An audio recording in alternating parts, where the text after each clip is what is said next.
নতুন বছর 2024-এর 20শে জানুয়ারি পথ চলা শুরু করল সাঁকো দ্য ব্রিজ।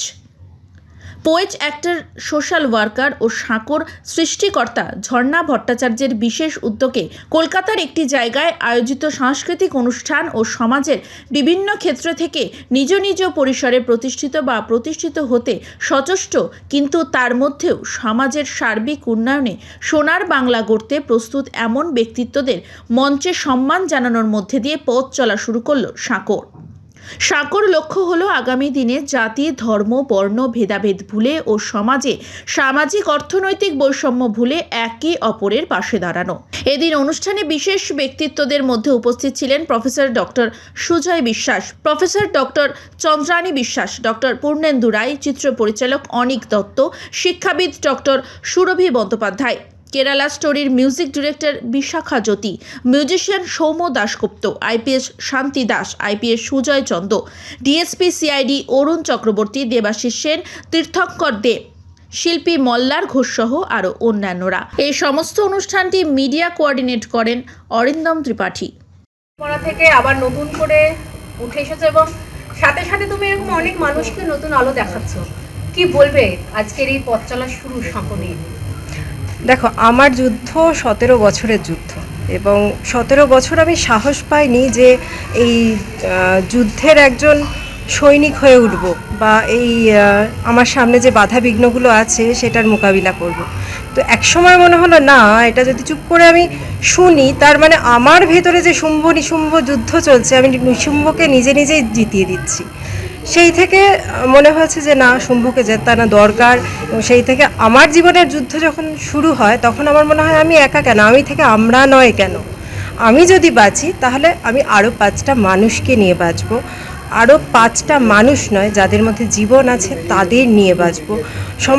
সমাজটা যেন বসবাসযোগ্য হয়, সবাই যেন ভালোভাবে বাঁচতে পারে এবং কেউ কারোর মুখাপেক্ষী হয়ে নয়, সবাই যেন নিজের যোগ্যতায় বাঁচতে পারে। সবার ভেতরে কিছু না কিছু ট্যালেন্ট আছে, সেই ট্যালেন্টটাকে যদি এক্সপ্লোর করতে পারে আর কেউ যদি ক্যাটালিস্টের কাজ করতে পারে তাহলে সমাজটা খুব সুন্দর তৈরি হয় এবং একটা রেনেসাঁ আসতে চলেছে। প্রত্যেকটা মানুষের মধ্যে হয়তো একটু একটু করে সমাজটাকে ভালো তৈরি করার চেষ্টা চলছে।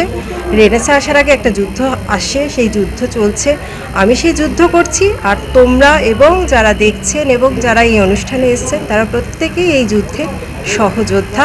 আর এই সাঁকো প্রত্যেকটা ভেদাভেদ ভুলিয়ে প্রত্যেকটা মানুষকে বলতে বাধ্য করবে যে আমি তোমার পাশে আছি। তাহলে সমাজ থেকে হয়তো ডিপ্রেশন নামে এই ওয়ার্ডটা চলে যাবে। আর এই জন্যই এই অনুষ্ঠানটা করা। এবং এই সাঁকো তে আরও অনেক মানুষ আছে যে সাঁকো অনেক মানুষ নিয়ে তৈরি করবে আগামী দিনে। এটা কোনো ইনস্টিটিউশন না, এটা একটা খোলা দরজা, যেই দরজা দিয়ে সবাই ঢুকবে এবং একটা পরিবার তৈরি করবে। এখানে কোনো আলাদা কোনো ছাতা নেই, এখানে কোনো আলাদা কোনো কর্তা নেই, এখানে সবাই সবার জন্য। তবে আমি এখানে একটা অনুঘটক শুধু, যে সবাইকে আহ্বান জানাবে সেই দরজা দিয়ে প্রবেশ করার জন্য। আজকে তো অনুষ্ঠানটা হয়ে গেল, আগামী দিনে তোমাদের আর কি লক্ষ্য? এই যে অনুষ্ঠানটা হচ্ছে শুরু, অনুষ্ঠানটা থেকে বেরোনোর পরে আমরা কি করছি। আমি যেমন এই পুজোর সময়তে শুনলাম যে একটি মেয়ে কুকুরদের নিয়ে কাজ করে এবং নিজে কাজ করে। যেসব কুকুররা হাঁটতে পারে না ঠিক মতো, বিভিন্ন রোগে আক্রান্ত, বাসে ট্রেনে পা হারিয়েছে তাদের জন্য হুইল চেয়ারের ব্যবস্থা করে, তাদের পাশে দাঁড়ানোর চেষ্টা করলাম। আমি আরও দুজনের নাম্বার দিলাম, তারা কিছু সাহায্য করলো। আজকে এইমাত্র আমি সম্বর্ধনা জানালাম একজন দাদা ড্রাইভার, তার ছেলে, উনি আমাদের সারথি, ওনার ছেলে এরকম একটি গরিব বাচ্চাকে পুজোর সময় বিরিয়ানি খাইয়েছে। দ্য কনসেপ্ট যখন আমাদের বলা হয়েছিল আমাকে শ্রী চন্দ্রানীকে, so we became very excited. তার কারণ হচ্ছে আমি অনেকেই জানেন যে একটা টেলিভিশনে একটা টক শো করি 7.5 বছর, জয়ের পথে সঙ্গে সুজয়, যেখানে সোনার বাংলা গড়ার পথে আমি একটা সৈনিক বলে মনে করি। সো আই ফাউন্ড সাঁকো আ স্টেপ ফরওয়ার্ড। আমি ম্যানেজমেন্ট পড়াতে গিয়ে বলি one step at a time and the view is beautiful at the top. সাঁকো সেই স্টেপেরই একটা স্টেপ। সাঁকো হোয়াট সাঁকো ডাজ, মানে কি ফোকাসটা কি? সাঁকোতে বলছে যে প্রিভিলেজ এবং আনপ্রিভিলেজ সেকশন অফ দ্য সোসাইটিকে একই মঞ্চে যদি তাদের রেকগনিশন দেওয়া যায়, দেন আনপ্রিভিলেজ people will find more motto in doing more and contributing to the society. 140 কোটি দেশ ভারতবর্ষ, আমাদের সারা বিশ্বের 1/5 of the Indian population makes India, and India is a pole by excel. আমাদের মিনিস্টার অফ এক্সটার্নাল অ্যাফেয়ার্স জয়কিষণ সাহেব বলেছেন যে India is a pole by, যে ইউএস যদি একটা পোল হয়, চায়না যদি একটা পোল হয়, তাহলে India is a pole by itself.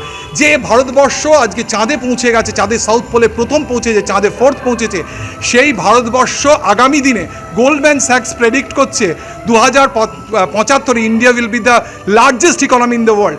সেই ইকোনমি লার্জেস্ট ইকোনমি হয়, সবাইকে কন্ট্রিবিউট করতে হবে, সেই কন্ট্রিবিউশন রুরাল লেভেলে পৌঁছাতে হবে, সেই কন্ট্রিবিউশন আনপ্রিভিলেজ ক্লাসদের মধ্যে থাকতে হবে। সুতরাং সাঁকোর অবজেক্টিভ হচ্ছে টু ব্রিজ দ্য গ্যাপ। সুতরাং আমরা বলেছি যে let us try to bridge the gap.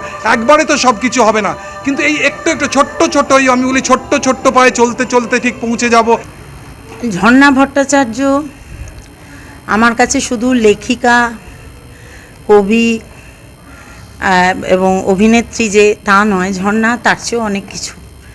ঝর্ণা বহু মানুষের কাছে নিজেকে পৌঁছে দিয়েছে, অনেক এই প্রোগ্রাম হওয়ার আগের থেকেই, এবং অনেক প্রান্তিক মানুষের সঙ্গে তার যোগাযোগ এবং তাদের যে কিভাবে সাহায্য করে সে নিজ মুখে সে বলে না, কিন্তু আমার ছোটো বোনের মতো ঝর্ণার এই উদ্যোগ দেখে আমি অত্যন্ত আপ্লুত, আমি মুগ্ধ।